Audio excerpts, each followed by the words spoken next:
When a paralyzed little girl sat alone at her birthday party after every guest canceled, a thundering rumble outside changed everything.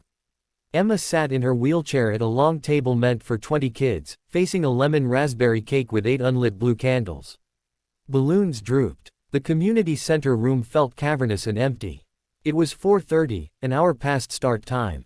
David Chen hung up after the last parent's excuse. No one was coming. The party had cost him nearly a month's pay. Streamers hung, gift bags sat untouched.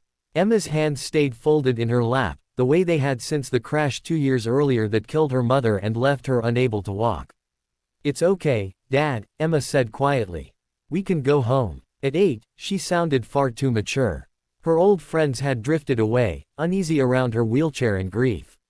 Invitations went unanswered. David had glimpsed parents' group chat worries about handling her condition, as if kindness were too hard.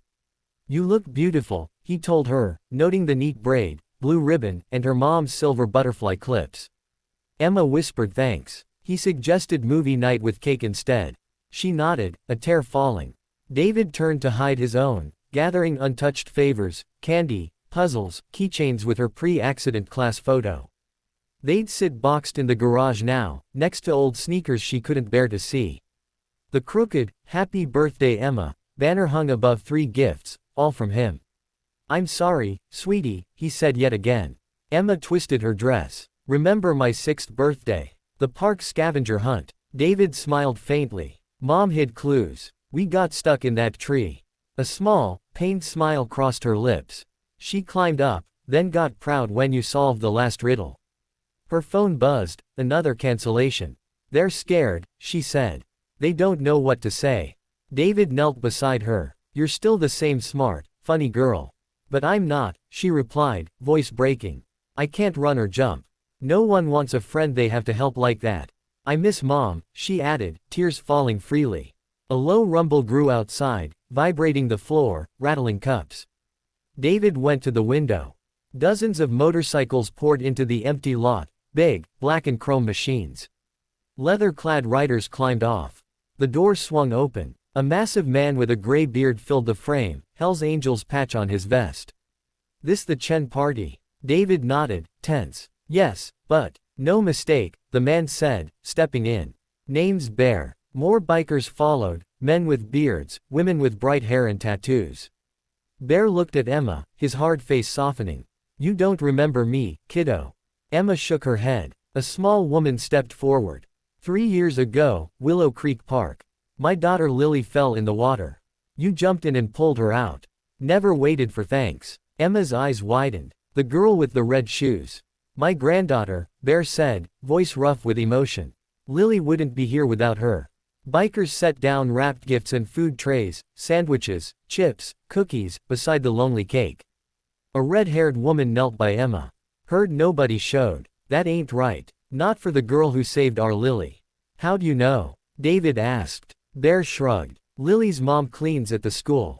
Heard the kids talking. We made some calls." A woman touched Emma's shoulder. "Angels look after their own. Anyone who saves one of ours becomes one of ours." Emma's blank expression cracked into a real smile. Bear asked if they could light the candles.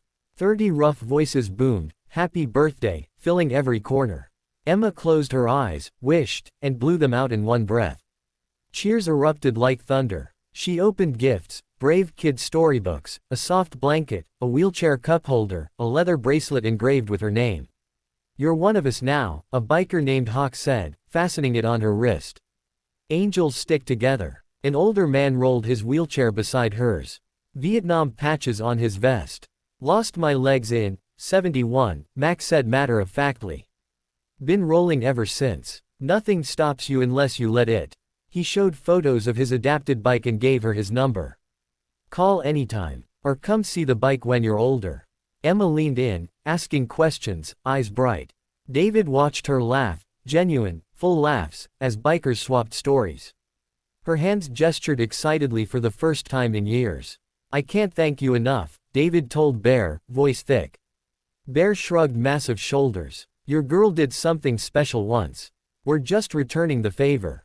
Life knocks everyone down. Trick is having people to help you back up." Twilight settled outside. Motorcycles lined the lot, but no one hurried to leave. Emma spun her chair in fast circles, bracelet catching the light, making the bikers laugh. The cake dwindled to crumbs and frosting smudges. For the first time in 2 years, the weight on David's chest eased. The engines would roar away soon, but the echo of this unexpected family, and the healing it brought, would stay with them long after the rumble faded.